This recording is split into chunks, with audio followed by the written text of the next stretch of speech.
Lumubog ang isang tugboat sa Bukaw River, Botolan, Zambales matapos ang isang emergency salvage operation. Yan ang umaarangkadang balita ni Rod Izon.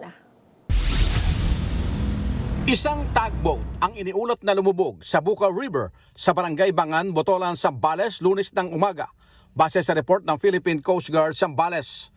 Ang lumubog na tugboat, MTAG SL Suwal 1, ayon kay Engineer Mariano Domingo, provincial consultant ng provincial government, ay naunang iniulat na sumadsad sa mababaw na bahagi ng Bukaw River noong kasagsagan ng habagat dahil sa maliit na aberya. Ngunit nang subukan itong hatakin patungo sa malalim na bahagi ng dagat, ay tuloy na itong lumubog kaninang alas 10 ng umaga. Mabilis namang nag-rescue ang mga operatiba ng Philippine Coast Guard Zambales kasama na ang rescue team ng Botolan Zambales upang mailigtas ang 10 mga manggagawa ng lumubog na tugboat. Wala namang iniulat na nasaktang tripulante sa nasabing trahedya ng tugboat na lumubog sa Bukaw River.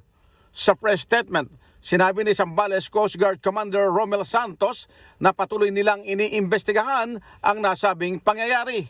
Sinecure na rin ng PCG ang lugar upang hindi magkaroon ng oil spill sa lugar mula sa lumubog na tugboat.